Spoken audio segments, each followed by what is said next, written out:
আকাশবাবু,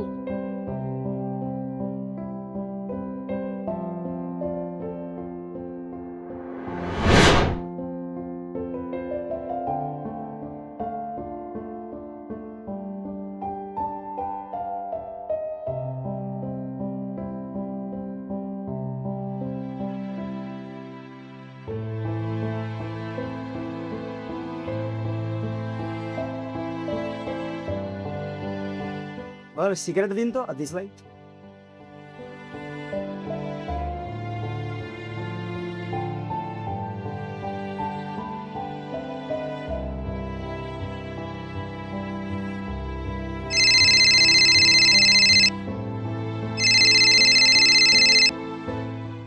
হ্যাঁ অজয়বাবু, আপনি থানায় ওয়েট করুন, আমি কিছুক্ষণের মধ্যে এসে বলবো।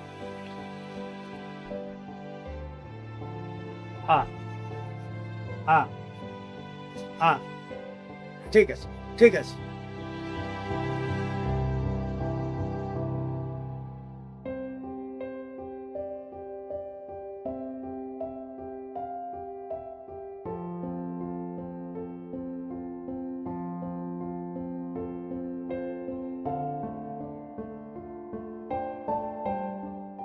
সিগারেট খাওয়া স্বাস্থ্যের পক্ষে ক্ষতিকর স্যার। কোথায় আপনারা লোকেদের মানা করবেন, তা না উল্টে নিজের স্বাস্থ্যের ক্ষতি করছেন স্যার। জ্ঞানের কথা তো ভালোই শিখেছিস, নিজেদের বদলাচ্ছিস না কেন? লোকের পকেট মারা আর চিটিংবাজি করে খাওয়া এটা খুব ভালো কাজ, তাই না? এটা আমাদের ধান্দা স্যার, পেট তো মানবে না, পেটের জ্বালা অনেক কিছু করতে হয়। সৎ পথে পেট চালানো যায় না বোধ হয়। ছেলেবেলা থেকে যে কাজ করে এসেছি স্যার, সে কাজ তো সহজে ছাড়া যায় না। তবে এই পৃথিবীতে যাদের আপনারা সৎ মনে করে স্যালুট মারেন না স্যার, তাদের ব্যাকগ্রাউন্ডটা একটু ঘেটে দেখার চেষ্টা করবেন। আমরা তো ছোট মোটো হেলে সব স্যার, ছুঁচো আর ব্যাঙদের গেলার চেষ্টা করি, কিন্তু ওরা তো বড় বড় হাতিদের গিলে নেয় স্যার, ঠেকুরও মারে না। আমি আমার সিনিয়র ছাড়া কাউকে স্যালুট করি না, অন্যায় দেখলে কাউকে ছাড়ি না, তোকেও ছাড়বো না। যেদিন তোকে হাতে নাতে ধরবো, ছেলের হাওয়া খাইয়ে তবে ছাড়বো। আপনার কথা শুনে তো মনে হচ্ছে স্যার আমার সাথে আপনার জাতি দুশ্মনী আছে, কিন্তু আপনার থানার বড় বড় অফিসাররা আমার সাথে মিষ্টি মিষ্টি করে কথা বলে। কেন বলবে না? তোদের হিস্সার টাকা দিয়ে তো ওরা রোজ মুখ মিষ্টি করছে। আপনিও করুন না স্যার। বাজে কথা না বলে যা এখান থেকে। আর শোন, এইসব কাজ ছেড়ে দিয়ে সৎভাবে ইনকাম করার চেষ্টা করে। তা চাকরি দিন না, সব ছেড়ে দেবো।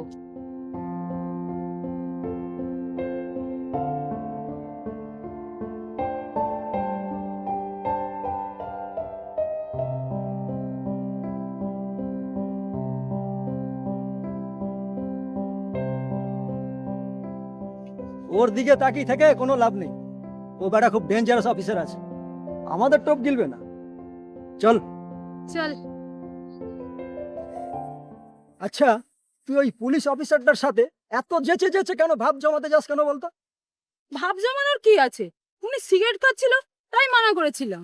আরে ও সিগারেট খাক আর মদ খাক, তাতে তোর কি? হ্যাঁ, আমার আবার কি, ওই অফিসারটা একটু ভালো তাই একটু ওনার সাথে কথা বলি।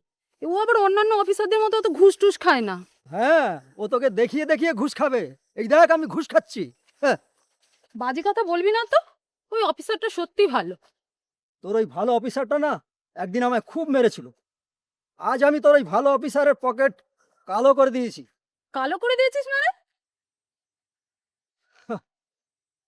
এই দেখ, তুই কার পকেট মেরেছিস? তোর ওই সৎ পুলিশ অফিসারের। তুই আকাশবাবুর পকেট মেরেছিস? হ্যাঁ, সেদিনকার মারের বদলা নিয়ে নিয়েছি। শালা খুব মেরেছিল আমার। কাজটা তুই খুব বাজে করেছিস। এর আগেও তোকে বহুবার বলেছি পুলিশদের সাথে পাঙ্গা নিবি না। দে ওটা। আরে যা আছে দুজনে ভাগ করে নেব। না, এটা আমি ওনাকে ফেরত দেব। তোর মাথা খারাপ হয়েছে নাকি? ও আমাদের দুজনকেই লকাবে পুরে দেবে। দিক, তবু আমি এই মানিব্যাগ ওনাকে ফেরত দেব। আমি কিন্তু যাব না তোর সাথে, তুই একা যা। ঠিক আছে, তোর আসতে হবে না। আমার মানিব্যাগটা কোথাও পড়ে গেছে পূর্ণিমা, ওর মধ্যে আমার এটিএম কার্ডও ছিল। তুমি কারোর কাছ থেকে টাকাটা নিয়ে চালিয়ে নাও, আমি রাত্রে এসে ব্যবস্থা করে দিচ্ছি। এই নিন স্যার আপনার মানিব্যাগ। তার মানে তুই নিয়েছিলি আমার মানিব্যাগ? না স্যার, ব্যাগটা যদি আমি নিতাম তাহলে আপনাকে ফেরত দিতে আসতাম না। দেখে নিন স্যার, এতে আপনার সব টাকা পয়সা ঠিকঠাক আছে কিনা। তোকে তো দেখে ভালো বলে মনে হচ্ছে, কেন আছিস এসব লাইনে? পেট চালানোর মতন একটা চাকরি পেলে সব ছেড়ে দেবো স্যার। পুলিশের চাকরি করবি? রহস্য করছেন স্যার? না, আমি সিরিয়াসলি বলছি, করবি পুলিশের কাজ? হ্যাঁ করব। দেখি তোর জন্য কিছু যদি করতে পারি।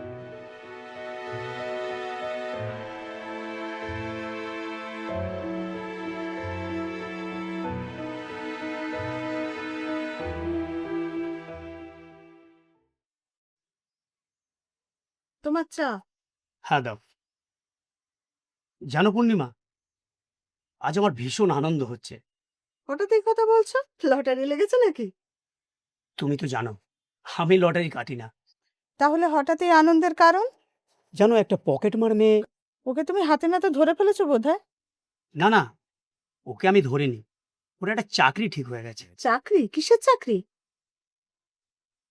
পুলিশের চাকরি। সামনের সপ্তাহে ওর ট্রেনিং আছে। পকেট মার পুলিশের চাকরি করবে? হ্যাঁ, তাতে কি হয়েছে? ক্রিমিনালদেরও ভালো হওয়ার একটা সুযোগ দিতে হয় পূর্ণিমা। চাকরিটা তুমি পাইয়ে দিয়েছো বোধহয়। না না, আমি পাইয়ে দেইনি, চেষ্টা করেছি এই আর কি। ডিপার্টমেন্ট যদি জানতে পারে না, তাহলে দেখবে তোমার চাকরি নিয়ে টানাটানি পড়ে গেছে। ও আজ পর্যন্ত ধরা পড়েনি পূর্ণিমা।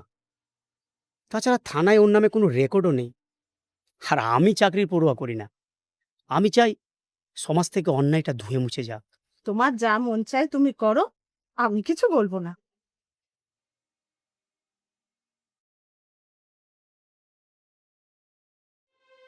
আকাশ যদি আমাদের সম্পর্কের কথা জানতে পারে, আমি মহা বিপদে পড়ে যাব। ঠিক আছে, আমি আর আসবো না।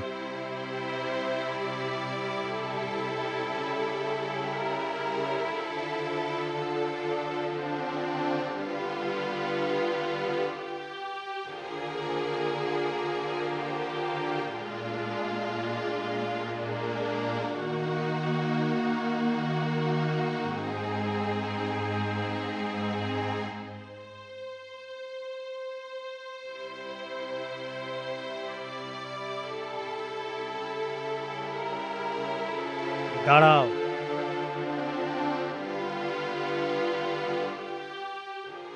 কোথায় গিয়েছিলে? একটু দরকার ছিল। কি দরকার ছিল? আমি তোমাকে কিছু জিজ্ঞাসা করছি পূর্ণিমা। তুমি আজ এত তাড়াতাড়ি চলে এলে? এটা আমার প্রশ্নের সঠিক জবাব নয় পূর্ণিমা। আমি তোমাকে যা জিজ্ঞাসা করছি তার সঠিক জবাব দাও। বললাম তো একটু দরকার ছিল, তাই বাইরে গিয়েছিলাম। কি দরকার? বলতে লজ্জা করছে।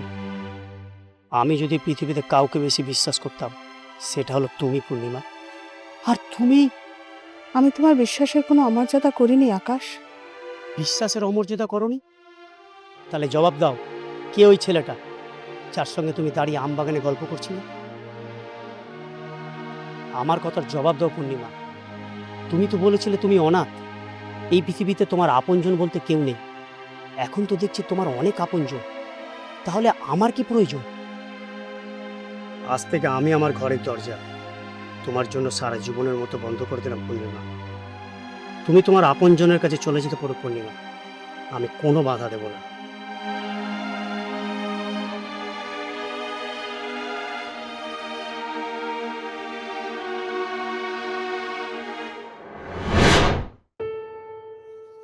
আপনাকে আমার সাথে যেতে হবে আকাশবাবু।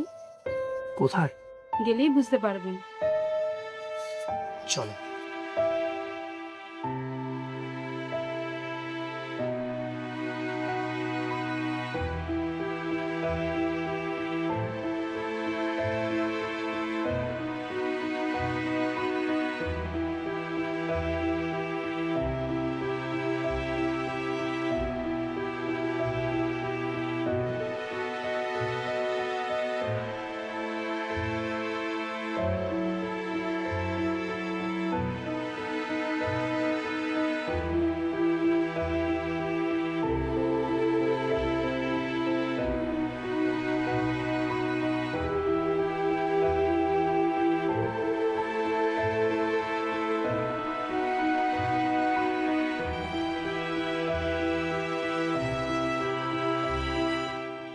আসুন স্যার। এটা আমাদের বাড়ি স্যার। তুমি এখানে আমায় কেন নিয়ে এলে? সব বলছি, একটু ওয়েট করুন।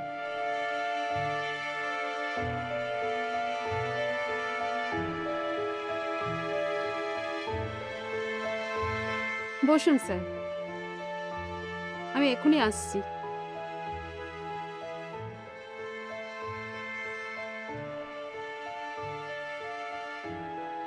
স্যার,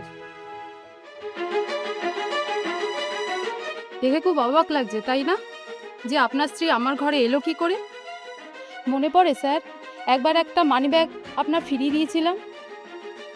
সেই সময় মানিব্যাগে কত টাকা ছিল আমি গুনেও দেখিনি, কিন্তু মানিব্যাগে রাখা আপনার ওয়াইফের ছবিটা আমি সেদিন খুব ভালোভাবে দেখেছিলাম। কয়েকদিন আগে আপনার স্ত্রীকে রাস্তা দিয়ে হেঁটে যেতে দেখে আমি চিনতে পেরে গিয়েছিলাম। আমি নিজে গিয়ে আমার পরিচয় ওনাকে দেয়াতে উনি কান্নায় ভেঙে পড়ে সমস্ত ঘটনা আমাকে খুলে বলেন। তখন আমি ওনাকে জোর করে নিজের বাড়িতে নিয়ে আসি। আপনি কিন্তু কাজটা একদম ঠিক করেননি স্যার। যে মানুষটা কিনা আপনাকে প্রাণের চেয়েও বেশি ভালোবাসতো, আপনি কিনা তার সাথে। তুমি ওর সম্বন্ধে কতটুকু জানো? আমি অনেক কিছুই জানি স্যার, বরং আপনিই অনেক কিছু জানেন না। অবশ্যই এতে আপনার কোনো দোষ নেই, আপনাকে অনেক কিছু জানানো হয়নি। প্রভাত বাবু,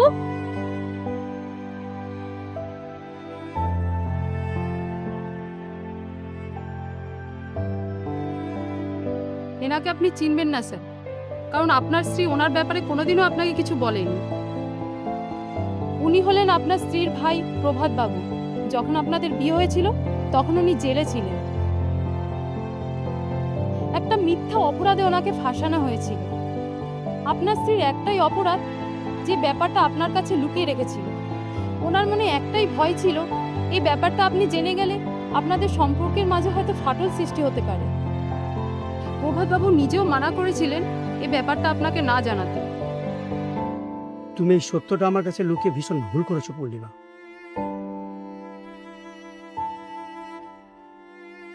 এত বছরে তুমি আমায় চিনতে পারোনি পূর্ণিমা, আমি কেমন মানুষ। ভুল তো আমরা প্রত্যেক মানুষই করি স্যার, আবার সেই ভুলটা আমাদের নিজেদেরকেই শুধরে নিতে হয়। আমায় ক্ষমা করবেন প্রভাতবাবু। অমন কথা বলে আমাকে ছোট করবেন না জামাইবাবু। এবার তো বৌদিকে ঘরে নিয়ে যেতে আর কোনো অসুবিধা নেই না স্যার? থ্যাংক ইউ মালা, তুমি না থাকলে এই আসল সত্যটা আমি কোনোদিনই জানতে পারতাম না। থ্যাঙ্কস তো আমার আপনাকে জানানো দরকার স্যার। আমার জীবনটাকে বদলে দিয়ে এক নতুন পথের দিশা আপনি দেখিয়েছেন। এসো পূর্ণিমা, আসুন প্রভাতবাবু।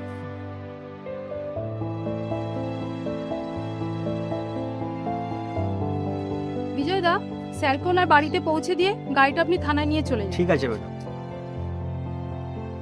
আসি মালা। আবার আসবেন বৌদি। আসুন।